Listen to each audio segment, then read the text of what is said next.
Precisava poupar. Mas vamos lá, poupando. O time em campo não podia ter feito melhor? Foi abaixo, mas eu acho que... falando de atuações individuais. Então, mas eu acho que quando o nível de combustível está mais ou menos igual... você vai falar assim, não, aquele ali se sobressaiu, aquele outro. Mas hoje o nível de combustível estava muito diferente. O Atlético Paranaense se preservou para o jogo de hoje. Uma semana só pensando, eu preciso ganhar do Flamengo, tem que ganhar do Flamengo, é meu jogo em casa.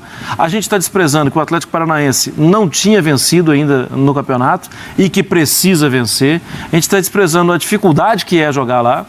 E o Flamengo já passou alguns, no ano passado inclusive, passou alguns sufocos lá. Mas ainda na composição do cenário que a gente consiga mostrar atenuantes, sim, né? Foi difícil ver o Pedro jogar. Então, foi difícil, não é assim, né? Então, obrigado pelo gancho.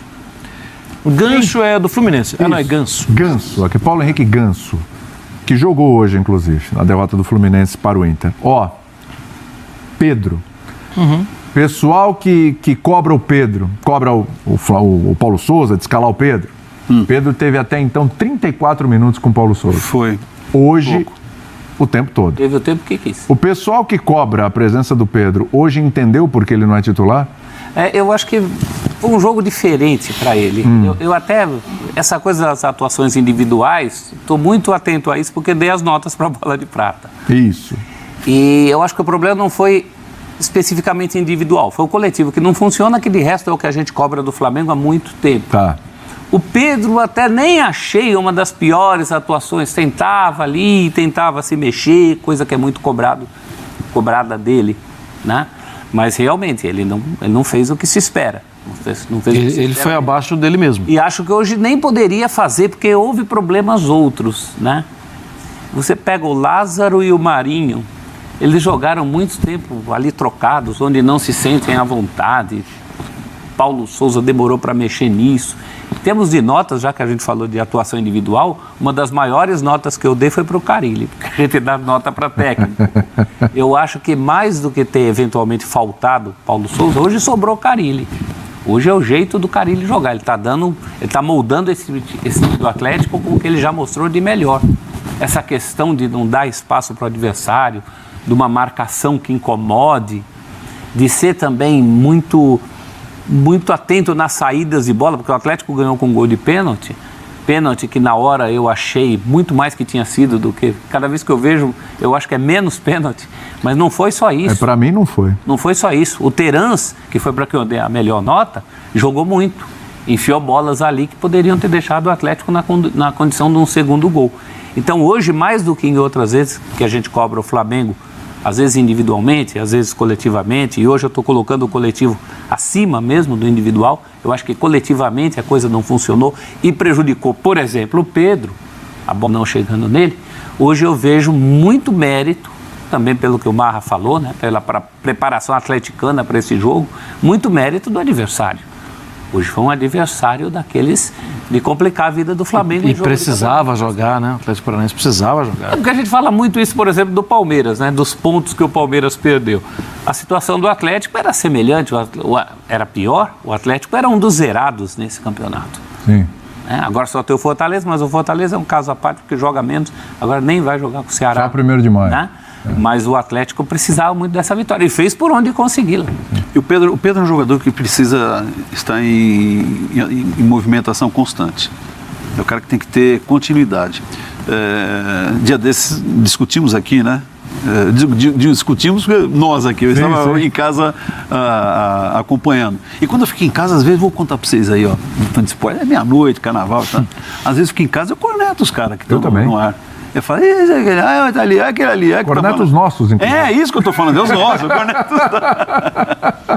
Fora, sem contar quando eu mando, né, mensagem pro cara, cornetando pro cara. Mas brincadeira. Falamos um dia desse aqui do Pedro, né? Ficaria, não queria ficar, teria que ir embora.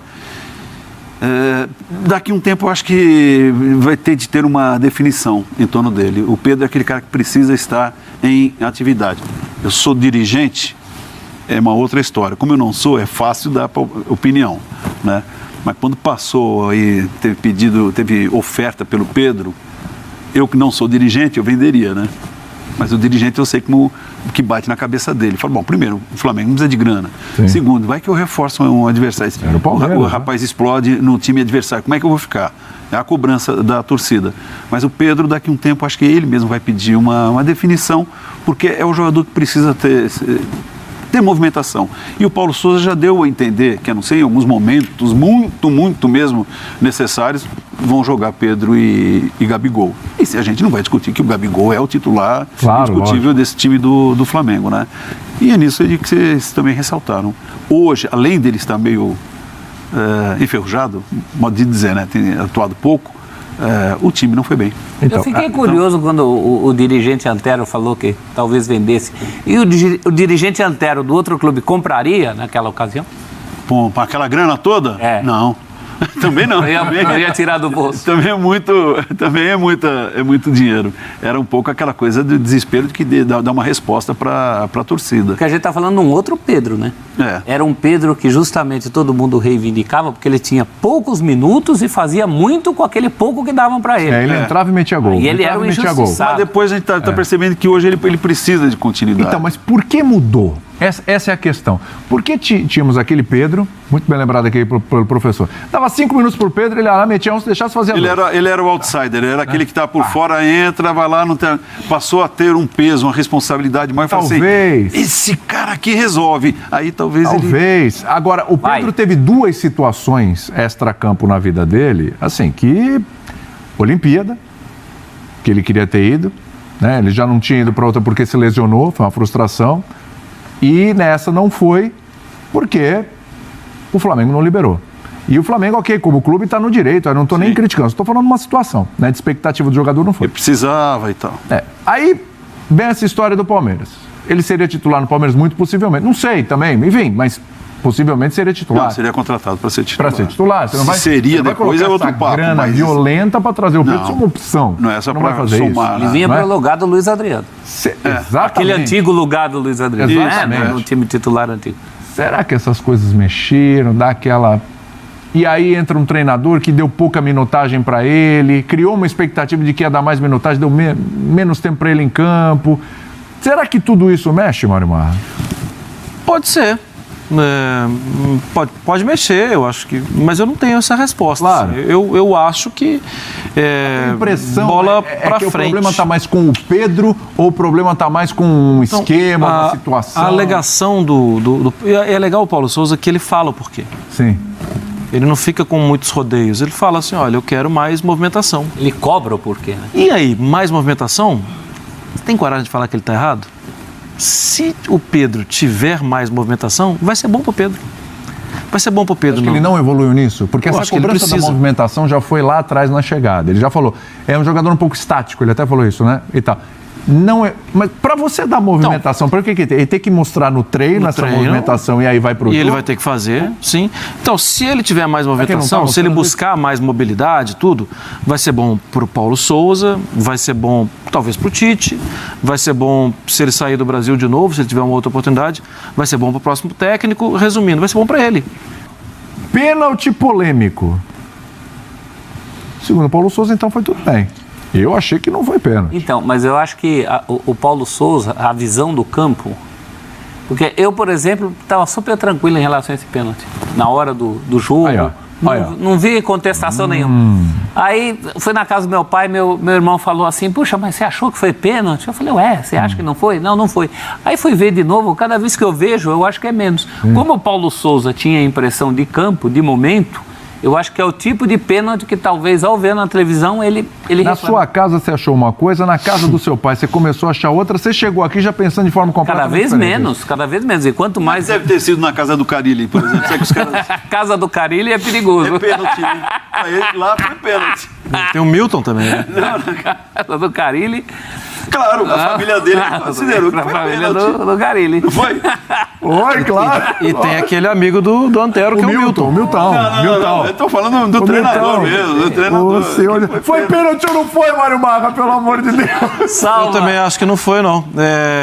Ali é aquela história, assim, tem o VAR, né? O cara do VAR enxergou alguma coisa, o Klaus também. Eu acho que...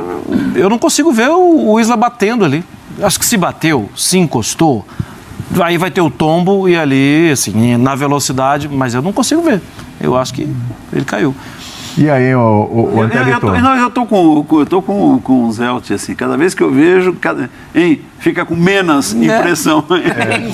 Agora, pode ser que apareça uma imagem daquelas que sempre faz a gente passar vergonha depois, Júnior Baiana na Copa. mas tudo bem. Que é um cara que tá lá filmando ali atrás, né? Bota numa rede social, você pega o cara no maior agarrão. Né? Mas é curioso como não houve a grita contra o Pedro. É. Né? Pois é. Nem no momento, Porque, em geral, nem posterior. Em geral tem isso, né? O Não é? jogador... Teve hoje um jogo que eu fiz, já até esqueci também. Verona e Sampdoria. O cara fez um Jogão, pênalti. hein? Foi.